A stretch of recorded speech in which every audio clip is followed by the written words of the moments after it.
যে মানুষটাকে কখনো দেখিনি, যার কণ্ঠস্বর কখনো শুনিনি, যার পবিত্র সান্নিধ্যে উপস্থিত হওয়ার সৌভাগ্য কখনো হয়নি, যে মানুষটা আর আমার মাঝে 1400 বছরেরও বেশি সময়ের ব্যবধান, সে মানুষটা কেমন করে এত আপন হয়ে গেল? যারা বোঝে না 21 শতাব্দীতে বসবাস করা শত শত কোটি মানুষ মধ্যযুগের আরব সমাজের একজন ব্যক্তির প্রতি এত টান অনুভব করে কিভাবে, তাদের কেমন করে বোঝাব? ইয়া রাসূলুল্লাহ, আপনাকে কেন এত ভালোবাসি? আপনার স্মরণে আজ শত কোটি অন্তর ভালোবাসায় ভরে ওঠে। প্রতিটি মুহূর্তে পৃথিবীর কোনো না কোনো অঞ্চলে উচ্চারিত হয় আপনার প্রশংসা, অথচ আপনি যখন পৃথিবীর বুকে আলোকরশ্মি ছড়িয়ে ভূমিষ্ঠ হলেন, তখন আপাত দৃষ্টিতে আপনি ছিলেন অনেকটাই নিঃসঙ্গ, অসহায়। জন্মের আগেই বাবা আব্দুল্লাহ ফিরে গেলেন আল্লাহর কাছে। বয়স 6 হতে না হতেই হারালেন মা আমিনাকে। তখনও নিষ্পাপ শিশুটি বুঝতে পারছিল না যেই মাকে কেন্দ্র করেই জীবনের সব কিছু, সেই মা চলে যাওয়ার মানে কি। আপনি অসহায় কণ্ঠে বারাকাকে জিজ্ঞেস করলেন, মায়ের কি হয়েছে বারাকা? বারাকা কি করে আপনাকে বোঝাতো আপনি কি হারিয়েছেন? সে আপনাকে জড়িয়ে ধরে রাখল, সে অসহ্য উষ্ণ অশ্রুধারায় সিদ্ধ হল আপনার মুখমণ্ডল।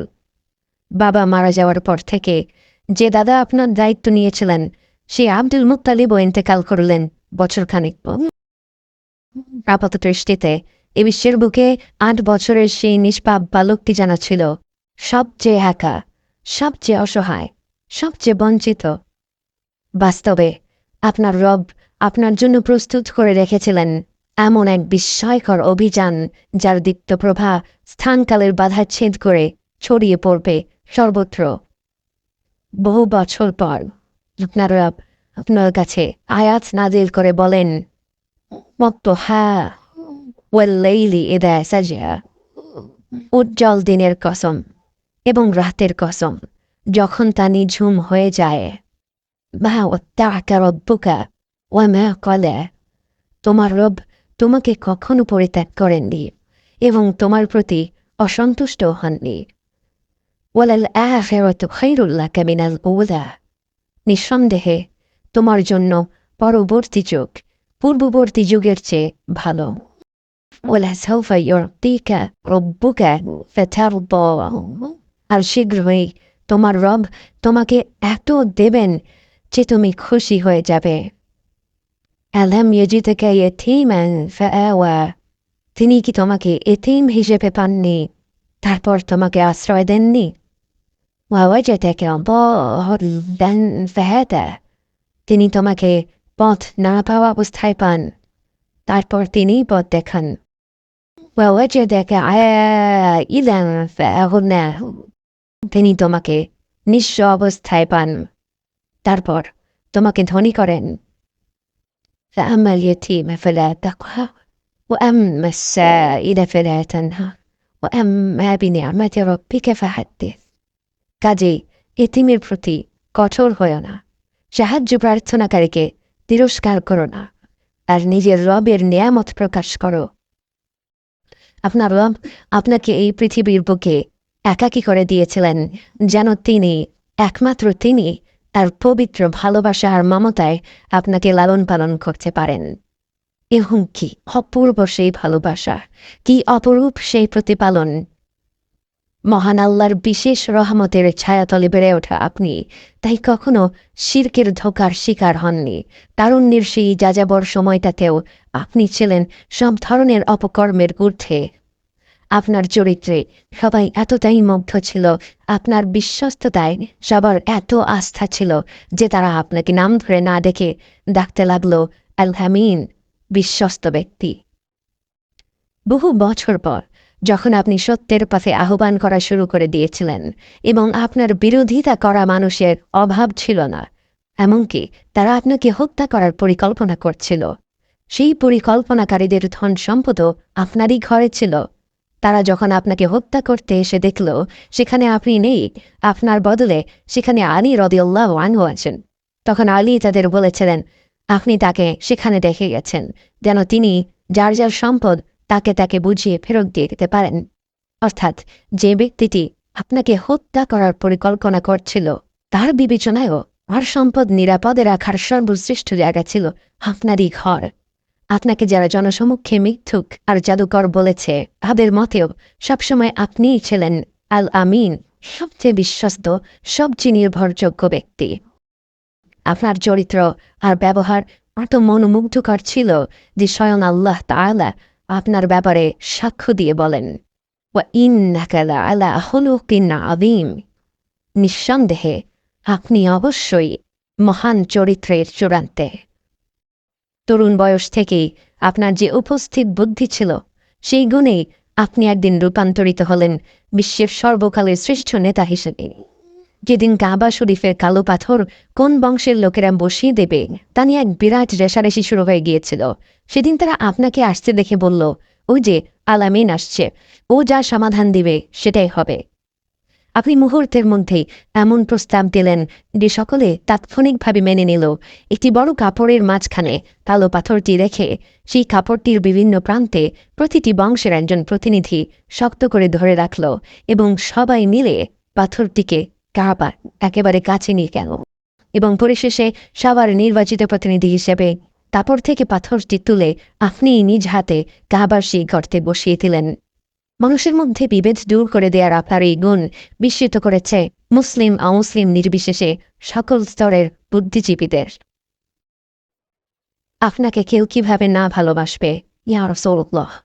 আপনার মুখে যে সবসময় ছিল এক মন ভোলানো হাসি। আপনি যার সাথেই কথা বলতেন তাকে উপহার দিতেন আপনার সেই অপরূপ হাসি মুখ। আপনি কখনো মুখ খুলে হো হো করে হেসে উঠতেন না, কিন্তু আপনার মুখের মার্জিত সুমধুর সেই হাসিটি ছিল সদা বিরাজমান। আবার মাঝে মাঝে একটু হাসি ঠাট্টা করতেও ভুলতেন না। যখন একজন বৃদ্ধা সাহাবী এসে আপনাকে জিজ্ঞেস করেছিল তিনি কি জান্নাতে যেতে পারবেন কিনা, আপনি তাকে বলেছিলেন, জান্নাতে কোনো বৃদ্ধ মানুষ যাবে না।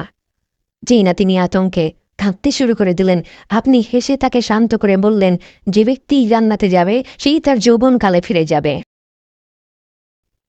আপনার ঠাট্টার বিশেষত্ব ছিল আপনি মজা করেও কখনো মিথ্যা কথা বলতেন না। যাদের সৌভাগ্য হয়েছিল আপনাকে দেখার, তাদের কেউ কেউ আপনাকে সূর্যের সাথে তুলনা করেছে, কেউ কেউ করেছে চাঁদের সাথে। তাদের শব্দ তালিকায় এর চাইতে সুন্দর কিছু থাকলে তারা হয়তো সেই শব্দই উল্লেখ করত। আপনার ঘ্রাণ ছিল মনোমুগ্ধকর, অঢেল পরিমাণে সুগন্ধি ব্যবহার করা ছিল আপনার শূন্য, যদিও আপনার ঘামের সুবাস ছিল সুগন্ধির চেয়েও মিষ্টি। খুব আপন মানুষগুলোর ঘামের ঘ্রাণে এক অন্যরকম মিষ্টত্ব থাকে। যে ব্যক্তি হাবিবুল্লাহ অর্থাৎ স্বয়ং আল্লাহর সবচেয়ে প্রিয় বান্দা, তার ঘামে যে এক অলৌকিক সুবাস ছিল তাকে আর বলার অপেক্ষা রাখে। জাতি, বর্ণ, সামাজিক ও আর্থিক অবস্থা নির্বিশেষে প্রতিটি মানুষের সাথে আপনার আচরণ ছিল অত্যন্ত শ্রদ্ধাশীল। আপনি কারো সাথে কথা বললে শুধু মাথাটা তার দিকে ঘুরিয়ে কথা বলতেন না, বরং আপনার পুরো শরীরটা তার দিকে ঘুরিয়ে তাকে সম্মান দেখিয়ে তার সাথে কথা বলতেন। কোনো দিকে ইশারা করতে হলে আঙ্গুল দিয়ে ইশারা করতেন না, বরং পুরো হাত দিয়ে ইশারা করতেন। কোনো মানুষের প্রকৃত চরিত্র বোঝার জন্য দেখা উচিত সে তার অধীনস্থদের সাথে কেমন আচরণ করে। আনাস ইবনে মালিক ছোট বয়সেই আপনার খেদমতে নিয়োজিত হয়েছিলেন। তিনি বলেন, 10 বছর আমি রাসূলুল্লাহ সাল্লাল্লাহু আলাইহি ওয়াসাল্লামের খেদমত করি, তিনি একটা দিনও আমাকে একবার বকাও দেননি। বরং যখন উম্মাহাতুল মুমিনিন অর্থাৎ রাসূল সাল্লাল্লাহু আলাইহি ওয়াসাল্লামের স্ত্রীরা কেউ আমাকে বকা দিতে যেতেন, তিনি তাদেরকে নিষেধ করতেন। যায়েদ রাদিয়াল্লাহু আনহু যখন দাস হিসেবে আপনার ঘরে ছিলেন এবং তার নিজের পরিবার তাকে খুঁজে পায় এবং আপনি তাকে অনুমতি দেন যে তিনি চাইলে তার আপন পরিবারের কাছে ফিরে যেতে পারে, যায়েদ তার আপন পরিবারকে হতবাক করে দিয়ে বলেছিল, আমি এই মানুষটাকে ছেড়ে কোথাও যাব না।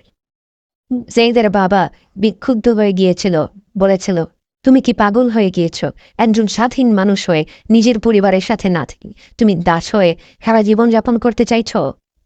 যায়েদ বলেছিল, এই মানুষটার মাঝে আমি এমন কিছু দেখেছি যে আমি আর কাউকে তার উপর প্রাধান্য দিতে পারব না। ঘরের বাইরে আপনার ব্যবহার যতটা মুগ্ধকর ছিল, ঘরের ভেতরেও আপনি ছিলেন ততটাই ধৈর্যশীল, শ্রদ্ধাশীল। একদিন আপনার ঘরে কয়েকজন সাহাবীদের নিয়ে খেতে বসেছিলেন। ওদিকে মা আয়েশা রাদিয়াল্লাহু আনহা একটি বিষয় নিয়ে খুব রেগে গিয়েছিলেন। রাগের মাথায় তিনি সবার সামনেই সজোরে একটি বাটি মাটিতে ছুঁড়ে মারলেন। বাটিটি ভেঙে 2 টুকরো হয়ে গেল। সাহাবীরা হতবাক হয়ে গিয়েছিলেন, কিন্তু আপনি অতি স্বাভাবিকভাবে ভাঙা বাটিটি ওঠাতে ওঠাতে বললেন, খাও খাও, আসলে তোমাদের মা সালামার ওপর একটু বিরক্ত হচ্ছে, তাই এমনটা করেছে। মা আয়েশার সাথে আপনার সম্পর্ক ছিল বন্ধুর মতো।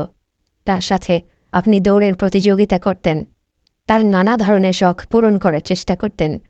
যেদিন আয়েশা খেলা দেখতে চেয়েছিলেন, আপনি তার জন্য আপনার কাঁধটা এগিয়ে দিয়েছিলেন, যেন আপনার কাঁধে থুতনি রেখে তিনি আরাম করে খেলা দেখতে পারেন। পরে এক বর্ণনায় আয়েশা বলেছিলেন, আমি তো কিছুক্ষণ পরেই খেলার প্রতি আগ্রহ হারিয়ে ফেলেছিলাম, কিন্তু আমি কিছু বলিনি এটা দেখার জন্য যে রাসূলুল্লাহ সাল্লাল্লাহু আলাইহি ওয়াসাল্লাম আমার জন্য দাঁড়িয়ে থাকতে থাকতে ক্লান্ত হয়ে যান কিনা। বরং এক পর্যায়ে আমি ক্লান্ত হয়ে পড়লাম, কিন্তু তিনি একটিবারও ক্লান্তি বা বিরক্তি প্রকাশ করলেন না। আপনার জীবদ্দশায় আল্লাহর হুকুমে আপনি কয়েকবার বিয়ে করেন, কিন্তু আপনার অন্যান্য স্ত্রীদের ব্যাপারে মা আয়েশা যতটা ঈর্ষাবোধ করতেন, তার চেয়ে বহু গুণে বেশি ঈর্ষাবোধ করতেন আপনার প্রয়াত স্ত্রী, আপনার প্রথম ভালোবাসা খাদিজা রাদিয়াল্লাহু আনহার ব্যাপারে। তিনি মৃত্যুবরণ করার পরেও আপনি খাদিজার সাথীদের সম্মান দেখাতেন। কখনো কোনো পশু জবাই করা হলে তাদের ঘরে পাঠাতে ভুলতেন না। জীবনের শেষ পর্যন্ত তাদের সম্মান দেখানোর মাধ্যমে আপনি আপনার প্রথম ভালোবাসার মানুষটাকে সম্মান দেখিয়ে গিয়েছেন। জীবনের সবচেয়ে কঠিন সময়ে যে মানুষটা ছিল আপনার সবচেয়ে বড় আশ্রয়, যখন পৃথিবীর বুকে কেউ আপনাকে বিশ্বাস করেনি, এমনকি আপনি নিজেও সন্দেহ করছিলেন যে আপনি পাগল হয়ে গিয়েছেন কিনা, সেই মুহূর্তে যে মানুষটা নির্দ্বিধায় আপনাকে বিশ্বাস করেছিল, আপনার মাঝে আত্মবিশ্বাস জুগিয়েছিল, যে মানুষটার মর্যাদা এত বেশি যে স্বয়ং আল্লাহ ও তার ফেরেশতা জিবরাইল আলাইহিস সালাম তাকে সালাম দিয়েছিলেন, সেই খাদিজা রাদিয়াল্লাহু আনহার ব্যাপারে আপনি বলেছিলেন, ইন্নী কদ রুজিকতু হুব্বাহা, তার প্রতি ভালোবাসার রিজক আমার অন্তরে গেঁথে দেওয়া হচ্ছে। বাবা হিসেবে আপনি ছিলেন পৃথিবীর সকল বাবাদের জন্য এক উদাহরণ। আপনার আদরের ফাতেমা আপনার ঘরে এলে আপনি দাঁড়িয়ে তাকে স্বাগত জানাতেন, তার কপালে চুমু খেয়ে তাকে পাশে বসিয়ে গল্প করতেন। যখন আপনি শুনলেন ফাতেমার ঘরের কাজ করতে খুব কষ্ট হচ্ছিল এবং তিনি আপনার কাছে অনুরোধ করেছিলেন সম্ভব হলে একজন সেবিকা জোগাড় করে দিতে, সৃষ্ট জগতের শ্রেষ্ঠ সৃষ্টি যার একটি ইশারায় ফেরেশতারা নেমে আসত তার সব চাহিদা পূরণ করবার জন্য, যার একটি উচ্চারণে শত শত সাহাবী তাদের জান দিয়ে দিতে প্রস্তুত ছিল, সেই আপনি বাবা হিসেবে আপনার সন্তানকে বললেন, তুমি আমার কাছে যা চেয়েছ আমি কি তোমাকে এর চাইতেও উত্তম কিছু দিতে পারি? তাহলে রাতে শুতে যাবার আগে 33 বার আলহামদুলিল্লাহ, 33 বার সুবহানাল্লাহ ও 34 বার আল্লাহু আকবার পড়ে শুয়ে পড়বে। দুনিয়ার ব্যাপারে আপনি ছিলেন সদা উদাসীন। দুনিয়ার মোহ কখনো আপনাকে আকৃষ্ট করতে পারেনি। আপনি যখন খেজুর গাছের ডাল দিয়ে তৈরি মাদুরে শুয়েছিলেন, আপনার পিঠে এর ছাপ পড়ে গিয়েছিল। ওমর রাদিয়াল্লাহু আনহু আপনার পিঠে শক্ত মাদুরের ছাপ দেখে কান্না ধরে রাখতে পারলেন না। প্রিয় সাহাবীকে কাঁদতে দেখে আপনি জিজ্ঞেস করেছিলেন, কাঁদছ কেন ওমর? তিনি বললেন, ইয়া রাসূলুল্লাহ, আমরা কিভাবে আপনাকে এভাবে জীবনযাপন করতে দিই যখন রোমান ও পারস্য সাম্রাজ্যের রাজারা কত আরামায়েকে থাকে? ইয়া রাসূলুল্লাহ, আপনার তো নিশ্চয়ই এর চেয়ে ভালো কিছু প্রাপ্য।